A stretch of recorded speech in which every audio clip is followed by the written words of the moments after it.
Esto es Mesa de Barrio, un ping-pong de ideas, comentarios y análisis de los acontecimientos más importantes afectando a nuestra comunidad en los Estados Unidos y América Latina. Mesa de Barrio es una producción de ABC Latino Media Network, conectando e informando a la comunidad latina, porque los latinos ya no somos minoría. Síguenos en las redes sociales como ABC Latino. Escríbenos a info@abclatino.net y visita nuestra página de internet www.abclatino.net.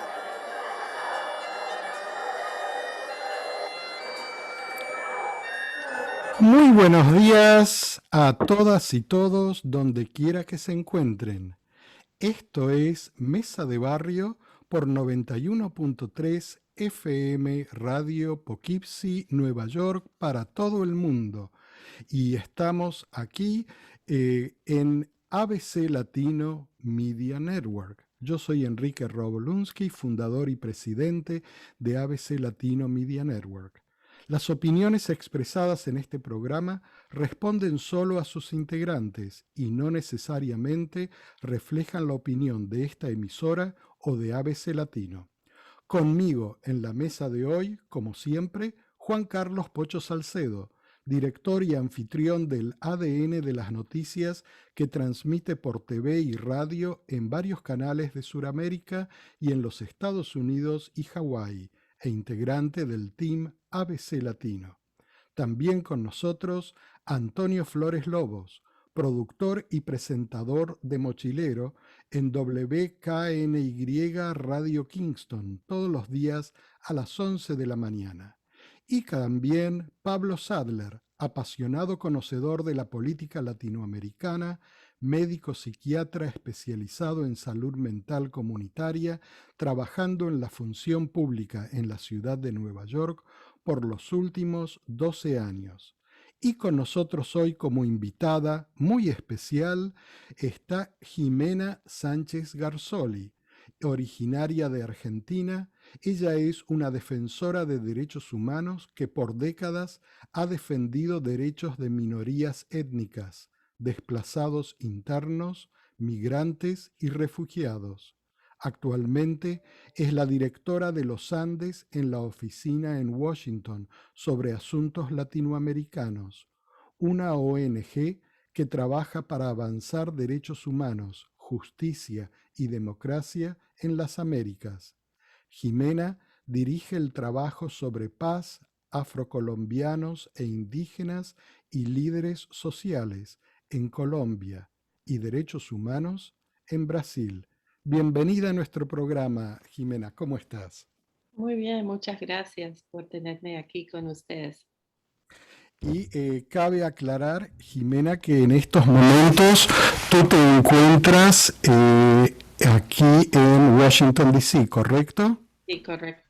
Muy bien. Y por supuesto, esto significa a todos los que nos están siguiendo que vamos a estar hablando sobre Colombia. Colombia es un tema que no ha sido muy tratado en los últimos meses, sobre todo aquí en Estados Unidos, pero tampoco mucho en Latinoamérica y el resto del mundo. Y casualmente, se da que hace tan solo unos días se cumplió el tercer año de mandato del presidente de Colombia, Iván Duque, que había llegado al gobierno con muchas propuestas y que muy, pero muy pronto, creo que al año, y creo que tú ahora nos vas a aclarar un poco más sobre esto, pero se enfrentó o tuvo que enfrentarse a protestas sociales muy, muy candentes que lo han acompañado prácticamente en toda la gestión. Jimena, cuéntanos un poco la historia de cómo surgieron estas protestas sociales y realmente qué significan. Sí, bueno, ustedes saben que en Colombia en el 2016 firmó un histórico acuerdo de paz que terminó el conflicto con la guerrilla de las FARC, que era la guerrilla más grande de Latinoamérica, y que empezó un nuevo rumbo que era básicamente de buscar resolver conflictos de manera pacífica, ¿no? Desafortunadamente, una parte de la sociedad colombiana no estaba a favor de la paz y esa parte colombiana realmente se consolidó para elegir el presidente que hay en Colombia ahora, Iván Duque, quien prometió que iba a hacer trizas al acuerdo de paz. Entonces ya cuando él empezó su mandato hace 3 años, vimos que había una enorme contradicción pasando en el país. De un lado, había un mandato popular de la mayoría del país de querer avanzar con este acuerdo de paz que tenía toda una serie de reformas que beneficiarían más que nada a las personas en las zonas rurales, las personas más pobres, clase media, campesinos, afroindígenas, mujeres, y a un gobierno que estaba con todo tratando de no implementar este acuerdo que estaba ahí. Entonces empezamos con una enorme contradicción y en poco tiempo vimos que esa contradicción empezó a expresarse en movimientos populares. Entonces ya en el 2019, ya en el 2020, hubo protestas sociales. Lo que pasó fue que en el 2020 se calmó todo porque hubo la pandemia y Colombia hizo de manera muy buena muchas restricciones y mucha gente dejó de protestar. Eso más o menos calmó la cosa, pero se le agregó otros factores. Uno, que con la pandemia hubo muy mal manejo de las ayudas de COVID que supuestamente iban a beneficiar esta misma población que deseaba mucho de que simplemente el acuerdo de paz, pero dado a corrupción y muchos otros problemas estructurales no fue así. Entonces lo que detonó las protestas que empezaron este año en abril 28 fue que ya teníamos todo esto de atrás y el gobierno decidió introducir una reforma tributaria que principalmente iba a beneficiar a las élites, las compañías, pero al detrimento de esta misma población que estaba ya sufriendo por la pandemia, ya enojada con el presidente por no estar interesado en sus intereses. Y bueno, se largó una enorme protesta nacional organizada por los sindicatos y otros grupos sociales y en poco tiempo la respuesta a esa protesta social fue increíblemente represiva, violenta y brutal. Vimos que las fuerzas anti protestas que se llaman SMAD estaban activamente utilizando sus esfuerzos de manera letal, sacándole los ojos a la gente, matando personas. Y eso hizo que esta protesta que empezó como un llamado popular que el gobierno escucha los deseos y las necesidades de la gente en general, a una protesta anti-represión, al derecho de la protesta y una ira total por la violencia que se destapó contra la población.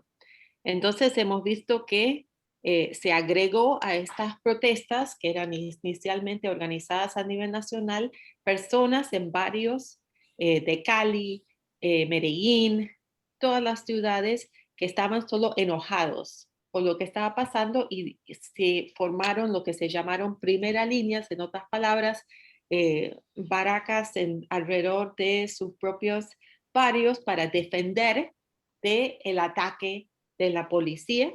Y bueno, ahí estamos. Las protestas ya hace uh, unas 2, 3 semanas se calmaron un poco, pero siguen vigentes. El gobierno de Colombia no quiere negociar absolutamente nada y de hecho se ha tomado la tarea de justificar sus acciones internacionalmente. Entonces, esta situación no pienso que se va a resolver pronto en ningún momento.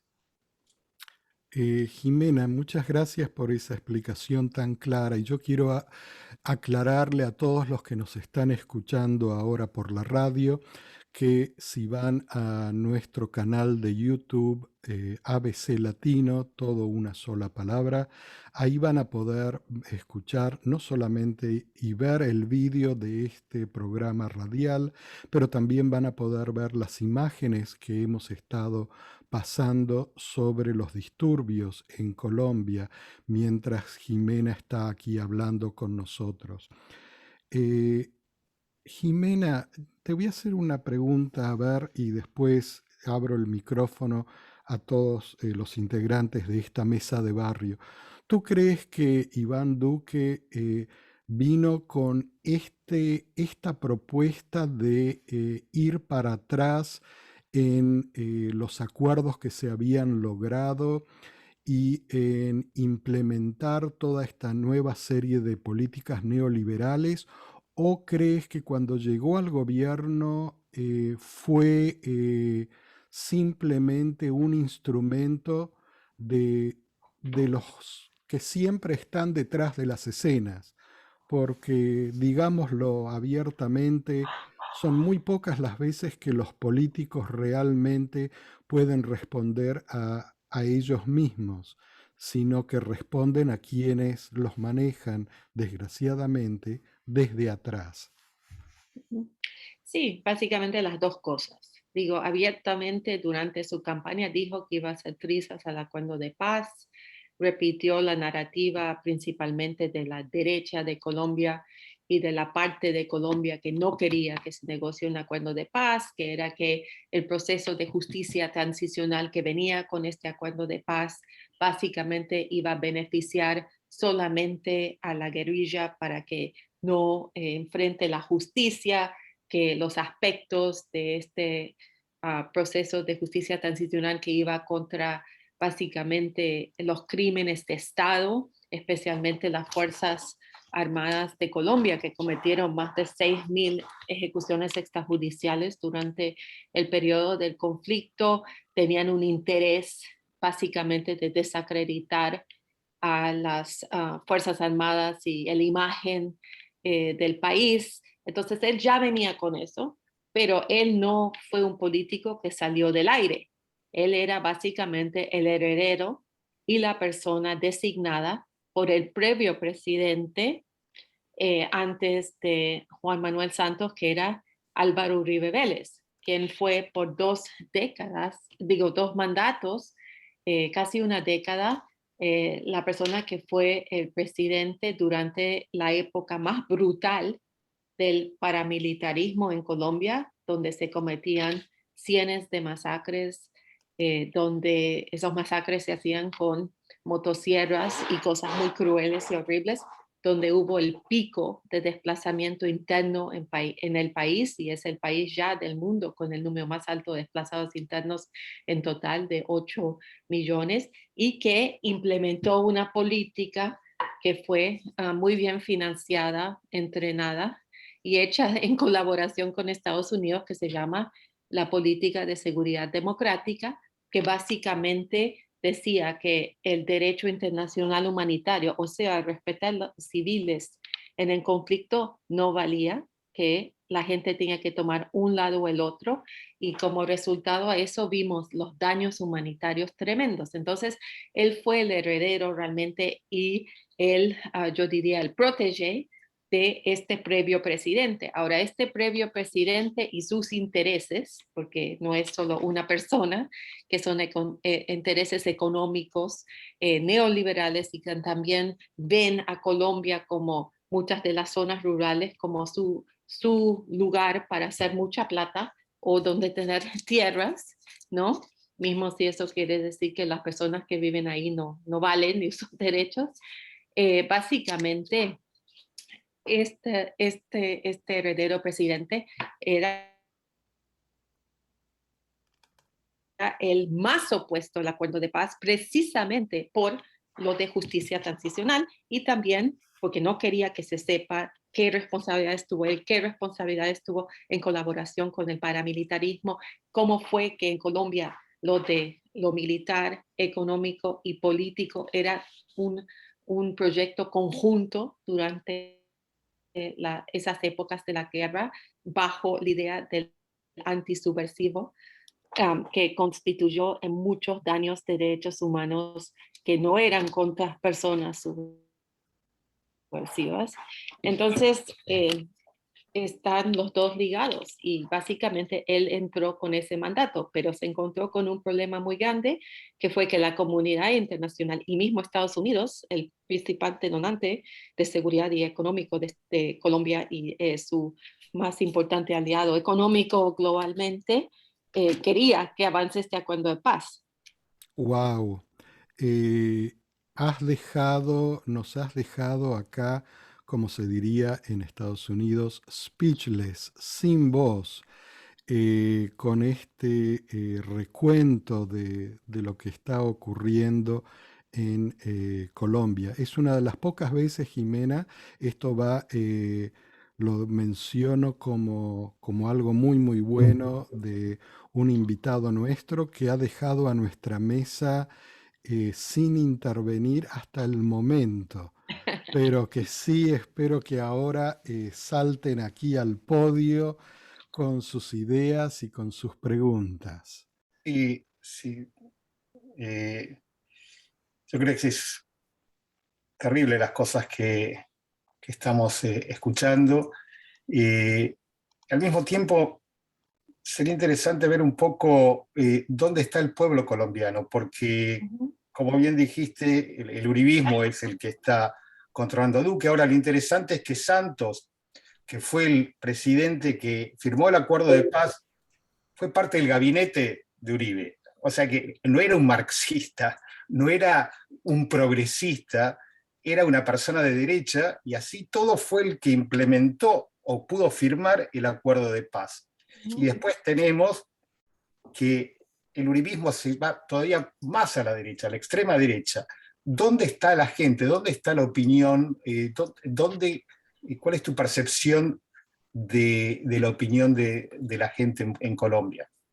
Bueno, primero sobre Santos, sí, eso es muy cierto y de hecho ha sido tildado como el traidor más grande al uribismo porque él estando como mandatario se dio cuenta que la solución militar, la forma en que se estaba dando para acabar la guerrilla no iba a funcionar y se abrió a buscar negociaciones reales con la guerrilla y lo logró.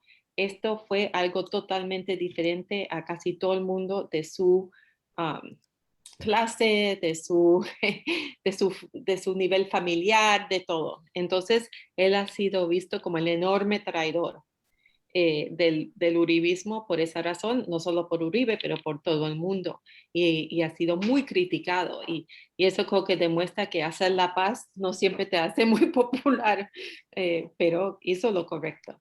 El pueblo de Colombia, como muchos pueblos, Y está muy dividido. discúlpame, Jimena, pero ¿Sí? quiero mencionar que en esta época susodicha de paz, por ejemplo, se ha cometido el asesinato de más de 280 exguerrilleros que dejaron las armas y centenares de líderes sociales. Sí. Y que eso ha sido también uno de los puntos de descontento contra este gobierno. Sí, bueno, hay muchos aspectos que tienen a los colombianos enojados. Uno es esto de no implementar el acuerdo de paz y precisamente los aspectos del acuerdo de paz que tenían que ver con proteger a las personas, no solo los excombatientes, pero la sociedad civil. ¿Qué ha pasado? El acuerdo de paz ha abierto la posibilidad que muchas personas en zonas rurales, afros, indígenas, mujeres, víctimas, alcen la voz de una manera más alta y por esa misma razón y porque no han sido protegidos, porque no se han puesto los mecanismos para protegerlos que vienen del acuerdo de paz, han sido asesinados. Y de hecho, desde su firma, más de 1,200 líderes sociales han sido asesinados. Y como dije, estos son periodistas, líderes sociales, concejales, sindicalistas, ¿no? Eso es un gran aspecto de lo que tiene a las personas enojadas, porque se sienten desprotegidas, sienten que en general la protección está dirigida a proteger los intereses de la élite económica y social y apoyar algunos esfuerzos de narcotráfico en ciertas regiones, pero no a la población en general. Cabe destacar que hay otros grupos en Colombia, hay otros grupos guerrilleros más pequeños como el ELN, el EPL, pero también hay un enorme número, casi 11 o más, de estructuras que son estructuras reorganizadas del paramilitarismo que son ligados al narcotráfico y que esas estructuras son increíblemente violentas. Entonces, vivir en muchas de estas zonas del país es tener que enfrentarte a esta complejidad día a día de los intereses de todos estos grupos, algunos actuando más políticamente, otros actuando más de manera mafiosa, pero si miras a alguien de la manera incorrecta, puedes terminar asesinado y el gobierno realmente no está protegiendo a las personas, pese a que en el papel tienen los programas de protección más extensos del mundo. Si esto no fuera, sí, perdón, si esto no fuera ya lo suficientemente complicado que lo es, y quiero agregar una nueva parte a este cóctel de problemas.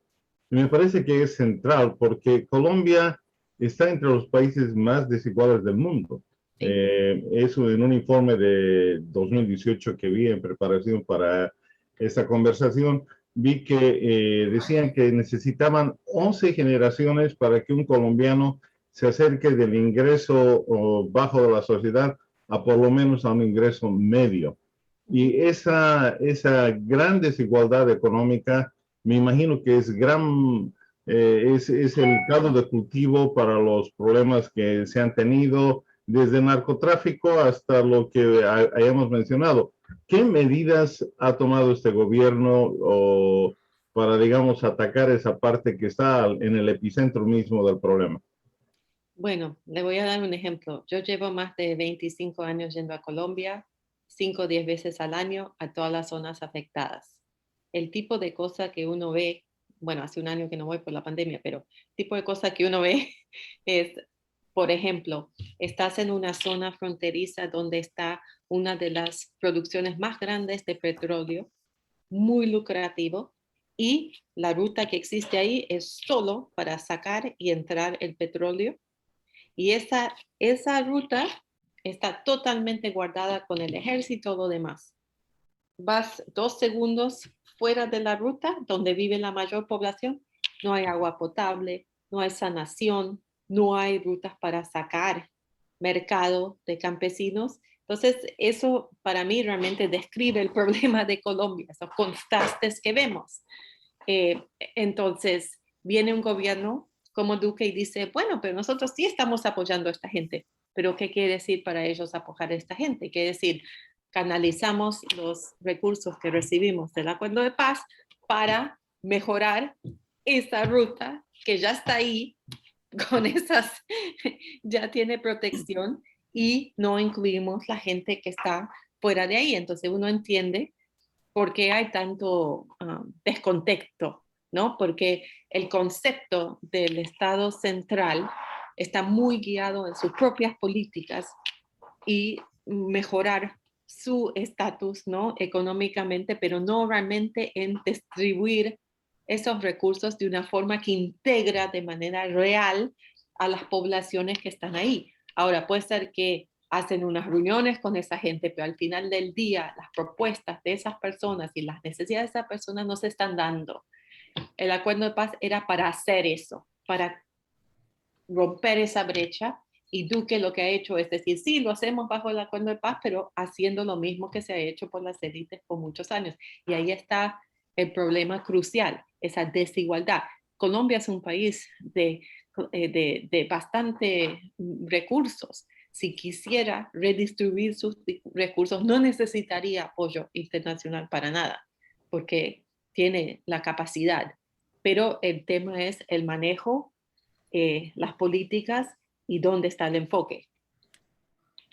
Bueno, Antonia, sí, una de las cosas que me ha llamado la atención, y esto es a través de lo largo del continente, en que cuando surgen estas manifestaciones de inmediato, pues los presidentes o el gobierno llaman a los opositores que contrarrevolucionarios, como fue en Cuba, en Chile, que eran parte, o en Colombia mismo, que eran parte de, este, de la influencia venezolana y cubana, y tardan alguna vez una semana o 2 semanas en rectificar eso, porque saben que eso pues no es la realidad, y que se enfrentan a una opinión pública que es adversa a eso.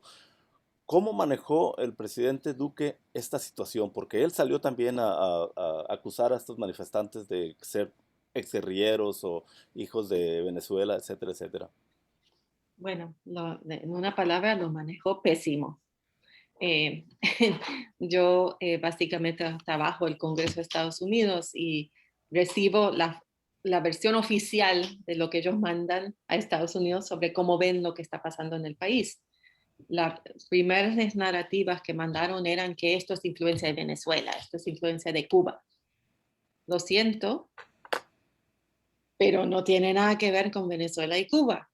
Y mucho menos Venezuela y Cuba tiene tanta influencia sobre Colombia. Y mismo los sectores de la izquierda de Colombia no tienen. Entonces eso es absurdo.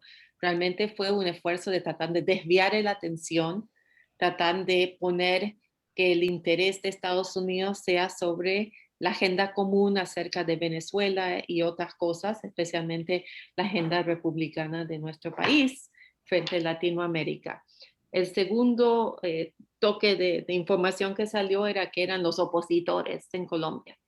La oposición en Colombia está muy dividida y ha tenido el problema que nunca se ha podido unificar. Como les dije, ganó las elecciones Duque porque se consolidó lo que sería el centro y la derecha, ¿no? Ellos sí pudieron ponerse de acuerdo para tener un candidato malo o bien, pero la derecha de Colombia siempre, la izquierda ha tenido este problema de no poder unificarse suficientemente. Entonces, es darle muchísimo más poder a la izquierda de Colombia que tiene. Y segundo, realmente lo que hizo es estigmatizar a esa oposición y estigmatizar a gente en Colombia es muy peligroso porque los hace un objetivo militar y lleva a que asesinen a personas. Por eso es tan problemático. Entonces, cuando eso no funcionó, vinieron con otra ronda de información que era que no, que la policía tenía que tomar estas acciones extremas porque eran muy violentos del otro lado, estaban bloqueando la economía del país.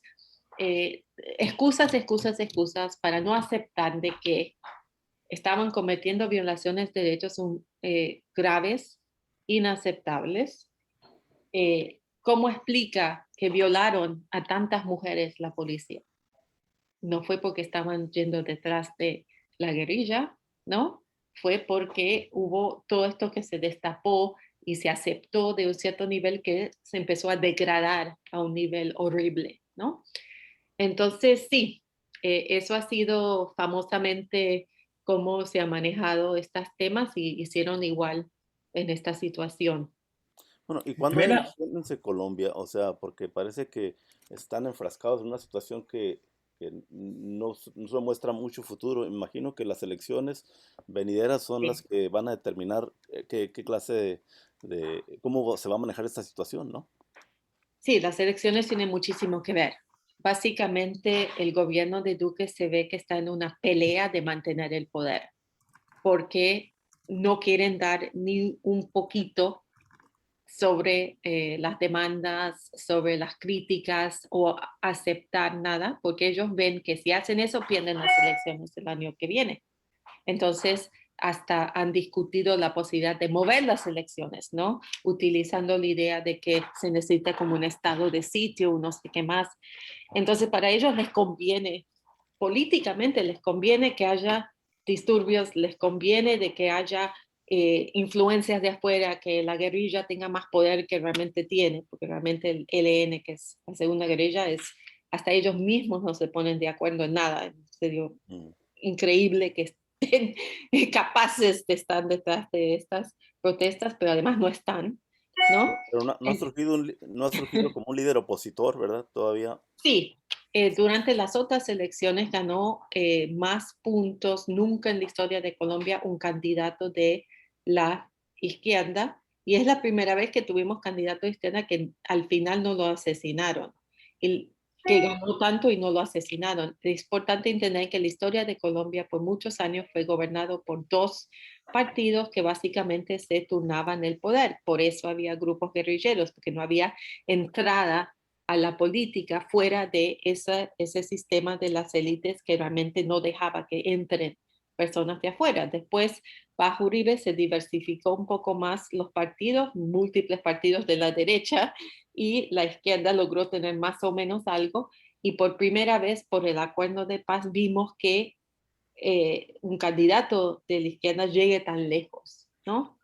Y puedes hablar, porque el tema creo que estás hablando de Preto, del pacto histórico, sí.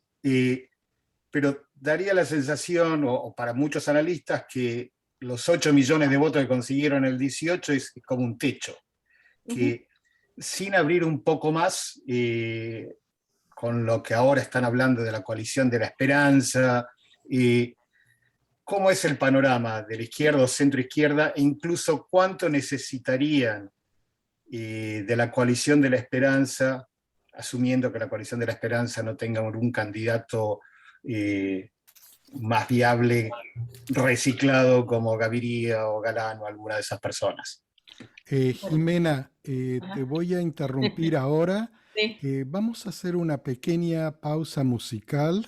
Okay. Y volvemos para que tú le contestes aquí a Pablo.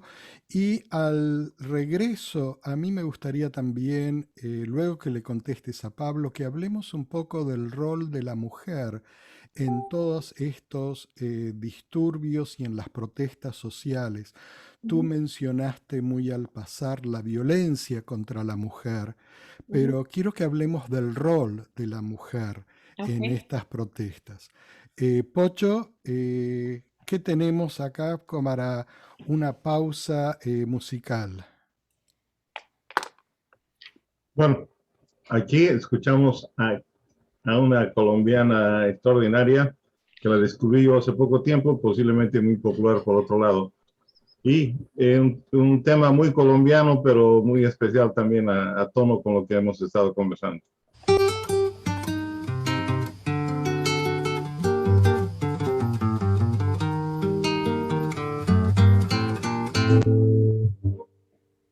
¿Qué tal su café? ¿Cómo estuvo su panela? Qué buenas arepas las que prepara doña Rubiela. ¿Qué tal el ajiaco con el frío de la mañana? El sabor de la papa que traje fresquita y de la sabana. Discúlpeme si interrumpo su desayuno. Para salir de las dudas es el momento más oportuno. Dígame usted si conoce la molienda, o el azúcar es solo una bolsa que le compran en la tienda. Y cuénteme qué sabe de su tierra, cuénteme qué sabe de su abuela, cuénteme qué sabe del maíz, o acaso olvidado sus antepasados y su raíz. El árbol de cacao, mientras se toma ese chocolate con pan tostado. Dígame su merced, que sabe del asado, ese es el que le trae usted las sopitas al cucharón. Y cuénteme qué sabe de su tierra, cuénteme qué sabe de su cuénteme qué sabe del maíz, o acaso olvidado sus antepasados y su raíz.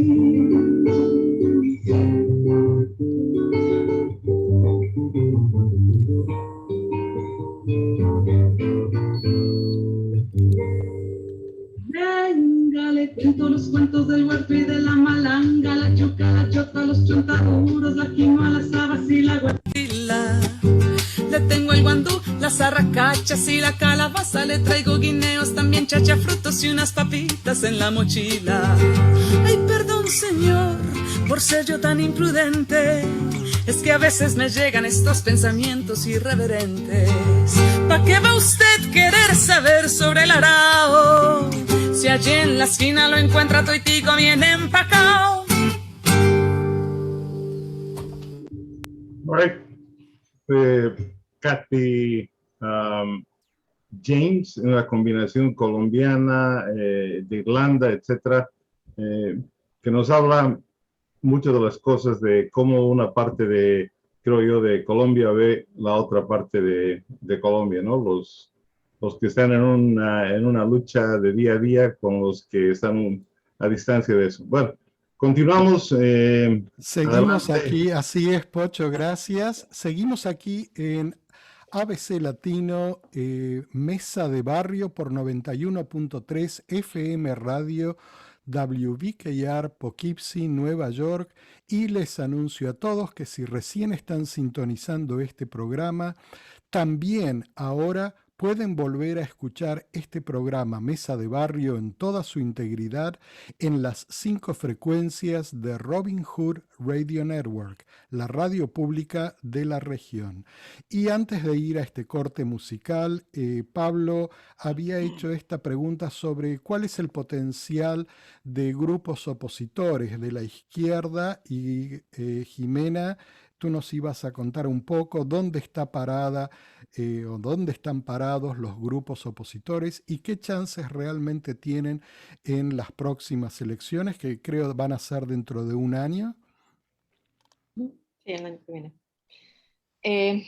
Bueno, yo pienso que el esfuerzo del pacto histórico, que básicamente de izquierda y un poco del centro, tomándose la decisión de que van a apoyar el que sea que está como ganando, ¿no? Una vez que se determina eso, es un buen paso adelante para que gane más votos y para que haya más confianza, ¿no? Es interesante que justo en esos candidatos que se están presentando no solo está Gustavo Petro, quien fue el que ganó más votos de parte de la izquierda en las previas elecciones, pero también Francia Márquez, la primer candidata nunca afrodescendiente, y también una candidata del maíz, Arelis Aresiana, que es indígena. Entonces, eso y esa pluralidad me parece muy importante porque representa el Colombia más actual, ¿no? Esto va a ser la varita mágica para que ganen, no sé, porque es importante entender algunas cosas de las elecciones. No son elecciones completamente abiertas como en Estados Unidos. Hay mucha intimidación, hay mucho compro de voto y hay muchos impedimentos para que gente pueda votar en muchas de las zonas rurales. Yo he hecho básicamente misiones electorales en diferentes tiempos en Colombia y vemos que esas cosas influyen muchísimo. También hay un alto número de personas que terminan no votando. Entonces, va a determinar muchos factores, ¿no? Vimos, por ejemplo, en la votación acerca del acuerdo de paz que ganó el no por muy poco, que eso fue la gran razón por qué ganó el no. No necesariamente fue la voz de la mayoría, pero más todas estas influencias que les acabo de mencionar. Entonces, no sé si eso va a ser. Lo que sí falta en Colombia, sea quien gane, es que haya una política que piense más en términos del total y no tanto sus intereses y sus partidos y sus líneas ideológicas. Se necesita realmente un partido que piense en la coexistencia de diferentes sectores de Colombia toda la misma vez, incluyendo la élite e incluyendo la gente más pobre y afectada. Y ahí yo creo que falta todavía mucho. Tenemos todavía esta polarización que no es única a Colombia, muy grande, que es que cuando gana uno arrastra con todo lo que hizo el previo, ¿no? Y eso se ha agudizado aún más y más en tiempos recientes. La mujer juega un papel muy importante. Cabe notar de que más y más en los últimos 5 o 10 años los líderes sociales son gran parte mujeres y que ellas también tienen un alto número de asesinatos y también sufren otras cosas horribles en que muchas veces las amenazas son contra sus hijos, son contra lo que más les duele a ellas, ¿no? Y eso es un gran problema. Nosotros trabajamos mucho el tema de protección de líderes sociales y es muy duro ver cómo se manipula todo para tratar de sacarlas de que no ejercen su liderazgo yendo detrás de hijos de 10 años. La semana pasada una periodista fueron detrás de su hijo de 10 años porque sabían que eso la iba a afectar más que atacarla a ella, ¿no? Y sí, yo pienso que pese a eso, se necesitaría más apoyo en términos se requieren más cambios, yo creo, culturales para que haya más aceptación de la participación política de la mujer a más altos niveles. Y hemos visto que el acuerdo de paz precisamente es el acuerdo de paz que más trata de igualitar el estatus de la mujer en la política. De hecho, este acuerdo de paz es histórico, no solo porque tiene por primera vez toda una cosa transversal sobre los derechos étnicos afroindígenas, pero también las mujeres y de género.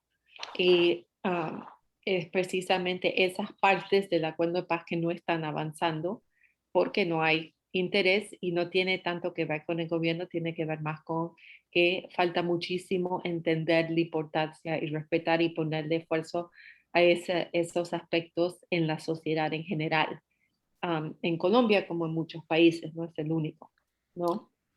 En realidad, Jimena, tú estás describiendo una situación muy palpable en la mayoría de los países latinoamericanos. No es algo solo de Colombia. Hay muy pocos países con cierta fuerza histórica que puedan hacer prevalecer dentro de sus fronteras, por decirlo de alguna manera, los derechos de la mayoría y los derechos de la mujer. Eh, yo lo veo en términos, y no sé qué les parecerá a todos los demás, pero yo lo veo en términos de que los países latinoamericanos, mientras no se autodefinan como países en sí mismos y los gobiernos como gobiernos que están ahí para gobernar para el bien común de las sociedades, esto se va a seguir repitiendo. Fíjense nomás lo que está ocurriendo en Perú. Creo que es el primer caso, por lo menos que yo recuerdo, que a los 2 días de asumir su presidencia, el presidente está siendo cuestionado y está siendo atacado tanto por la derecha constitucional del país para desplazarlo del poder al que accedió por el voto mayoritario de la población. Yo creo que esta es una lucha de poderes que se va a ir acentuando en toda Latinoamérica porque acá hay decididamente grupos de intereses que no están dispuestos a compartir. Esto es como cuando uno es chico y es en las escuelas o es en los barrios o es en las plazas donde los chicos van a jugar. Hay chicos que comparten y hay chicos que no quieren compartir. Y acá es exactamente lo mismo, pero con una violencia muchísimo más grave. Y donde no se quiere compartir, se va a encrudecer esta violencia y creo que vamos a tener muchísimo más. No sé qué les parece a ustedes, pero desgraciadamente yo no le veo una salida a menos que los pueblos hagan valer sus intereses y que las clases más poderosas se den cuenta que para ellas seguir teniendo influencia necesitan bregar por el bien común. Una, Ante todo esto, yo me pregunto sobre el rol creo yo que son 7 bases militares de Estados Unidos en Colombia. No sé, me gustaría saber un poquito más sobre el rol que estas juegan en todo este escenario, porque se puede decir que están ahí para pelear contra el narcotráfico, o amedrentar a Venezuela, o entrenar los soldados colombianos. ¿Cuál es el sentir de la gente tener estos militares ahí mientras el país está en convulsión social, Jimena? Bueno, primero quiero decir que hay una cosa positiva en esto y es que miles de personas de la guerrilla de las FARC no han retomado las armas. Son muy poquitos los que sí han retomado las armas. Entonces, pese a que han habido muchos conflictos en Colombia, muchas guerras, pero yo diría que es el conflicto donde hemos visto menos rearme y eso es positivo. Entonces, de cierta manera, si lo vemos así, la cosa está avanzando. Estados Unidos ejerce un papel muy importante en Colombia, pero también es contradictorio, porque Estados Unidos también demuestra lo que es nuestra política en Estados Unidos, que no es una. Tenemos las políticas de la administración y tenemos la política del Congreso.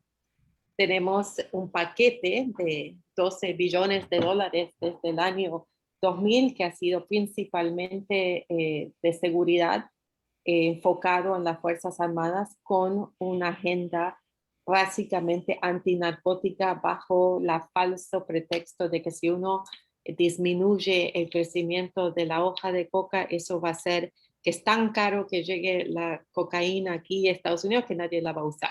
Bueno, eso ya hemos visto que ha sido problemático, pero a su vez también Estados Unidos sí que ha entrenado y profesionalizado mucho las Fuerzas Armadas de Colombia y porque da tanta plata, hay condicionamientos de derechos humanos sobre esa plata, hay un oversight que ha permitido cosas positivas como parar las ejecuciones extrajudiciales, que lo que yo les acabo de mencionar, que era una política dirigida por el Ministerio de Defensa. Entonces, es complejo. También ese paquete que da Estados Unidos incluye el paquete más grande de cualquier donante del mundo para consolidar la paz en el país. ¿Y por qué es contradictorio este paquete? Porque hay en nuestro gobierno voces que, como de la derecha, como el senador Marco Rubio y otros, que de cierta manera abogan para el punto de vista de la derecha de Colombia.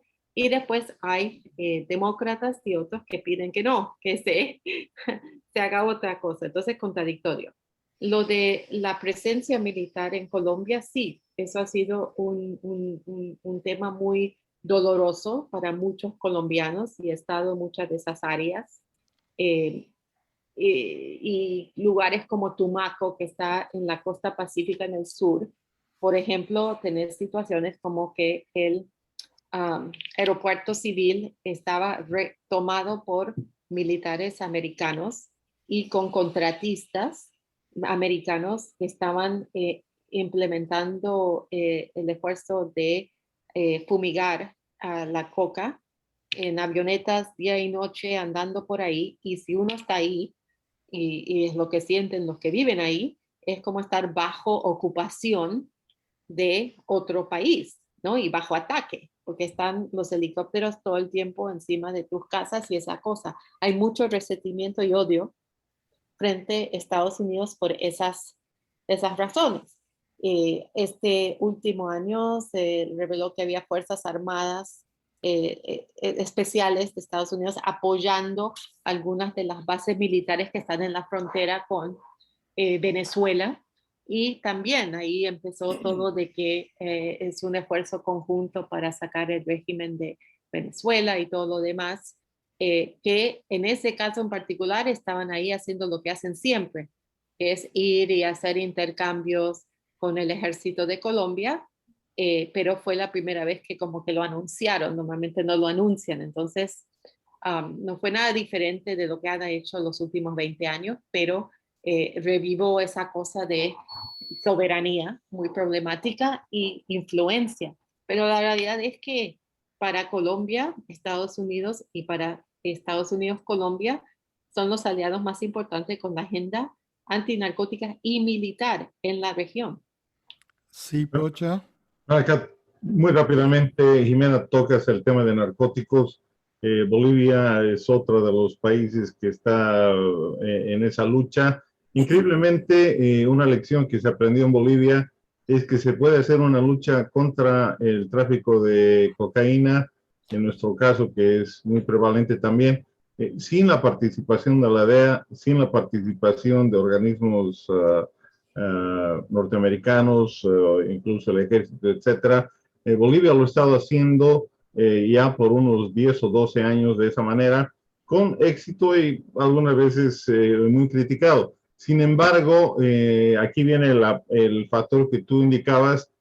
Bolivia siempre se aplaza cada año, de acuerdo al reporte de la DEA, de narcóticos, nunca ha hecho progreso típicamente, pero en porcentaje de producción y de cultivo de la coca, porcentualmente es mucho más alto en Colombia, que pasa siempre con buena nota, ¿no? Entonces, ahí viene todo este contexto muy tremendo de que la política puede ser de narcóticos muy buena, está mezclada con la política de país a país, está mezclada, en fin, es lo que tú dices, los conflictos internos de los Estados Unidos a través de esa ayuda, y sus agencias se replican en países que están recibiendo esa ayuda, que son impactados. Por eso me imagino tu trabajo debe ser mucho más difícil, porque encuentras muchas contradicciones,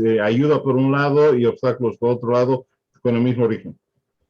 Sí, la política antinarcóticas en general en la región, pero muy particular en Colombia, es realmente repetir y repetir algo que se sabe que no funciona, pero hacerlo por razones que no tienen absolutamente nada que ver con si funciona o no. Tiene que ver con toda una industria aquí que hay de antinarcóticos, tiene que ver con el miedo de hacer algo diferente que tardaría mucho más tiempo.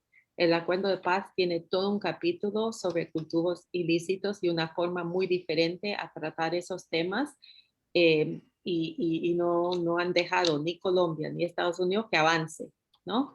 Entonces, es muy contradictorio. Ahora, ¿cómo se mide si hay progreso o no?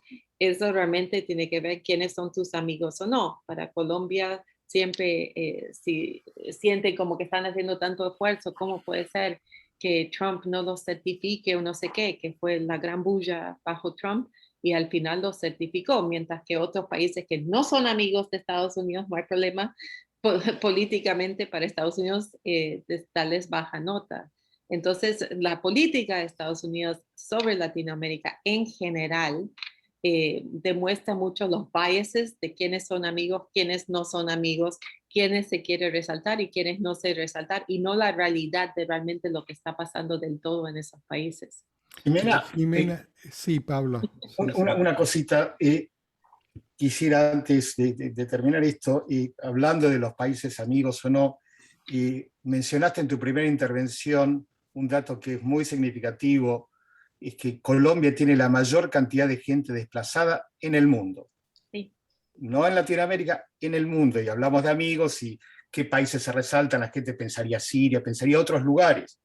Si podés hablar un poco de esa problemática que lamentablemente siempre toma el asiento de atrás, ¿quiénes son la gente que está desplazada y cuáles son los motivos por el que están desplazados? Bueno, desde el año 1995 más o menos, ha habido un surgimiento enorme de desplazados internos en el mundo, y especialmente Colombia ha estado en el 1, 2 o 3 rango. Ahora tiene más de 8 millones porque son personas desplazadas acumuladas de ese tiempo. No es como en algunas ocasiones donde sucede una masacre y hay todos unos desplazados y se quedan ahí. Es una cosa constante, y personas están desplazados por múltiples razones y muchas veces desplazados múltiples veces. Desproporcionadamente son personas rurales, son afrodescendientes e indígenas por las peleas sobre sus territorios, por el narcotráfico, por los grupos ilegales, por el acceso a recursos naturales, pero también son otras personas en zonas urbanas bajo amenazas y ataques. Lo que hemos visto es que no llega a los medios fuera del país, bueno, dentro del país no llegan los medios porque son las personas indeseables, las personas que no se quieren ver como importantes en el país, ¿no? Entonces hay un bias ya dentro del país contra ellos. Segundo, se piensa que no se da la atención porque muchas veces sobreviven. No es como que se acumulan y se concentran en un lugar, en una plaza donde se ven y se ven con los medios y hay toda esa atención, ¿no? De CNN y no sé qué. Pero ellos muy precisamente tratan de sobrevivir dentro de los pobres, dentro de los otros. ¿Por qué? Porque ser desplazado en Colombia es muy peligroso. Es el país donde se matan más líderes desplazados del mundo. Porque ser desplazados, primero, hay el bias que si sos afro, de que si sos negro debe ser porque venís de tal región, tal vez sos guerrillero, tal vez sos paramilitar y toda la discriminación racial que existe ahí. Si sos rural, bueno, ¿quién sos? Que no sé qué. Entonces muchas veces las personas desplazadas se van con bajo perfil y se tratan de perder dentro de lo que son las poblaciones empobrecidas ya en las zonas urbanas, en los que serían como favelas o villas, ¿no? Alrededor del país o están constantemente moviéndose. Segundo, no se están muriendo de hambre como en situaciones como en África, donde están más en una situación de sobrevivir muy mal. Ahora Colombia tiene, adicionalmente a estos desplazados internos colombianos, más de 2 millones venezolanos. Interesantemente, los venezolanos sí han recibido un montón de atención. Eso ha sido porque, bueno, son de afuera. Segundo, porque ha habido mucho más de lo mediático sobre lo de los venezolanos. Entonces, Colombia no solo está enfrentando este desplazamiento interno de su propia guerra y su propia violencia, que sigue siendo, y de hecho este último año fue uno de los aumentos más grandes en tiempos recientes de desplazamiento interno, pero también venezolanos que, porque la frontera es muy abierta, están ahí y porque los otros países hacia el sur empezaron a restringir más y no aceptar a venezolanos, a muchos más se han quedado dentro de Colombia, que era principalmente más un país de tránsito hacia Sudamérica o hacia arriba. Jimena, estamos llegando al final de esta mesa de barrio del día de hoy. Te quiero agradecer antes de terminar este programa. Muy, muy interesante todo lo que nos has compartido acá. Hay mucho para pensar, mucha tela que cortar y le doy aquí a ustedes 30 segundos o menos si quieren decir algo antes que terminemos este programa. Tu micrófono, Antonio.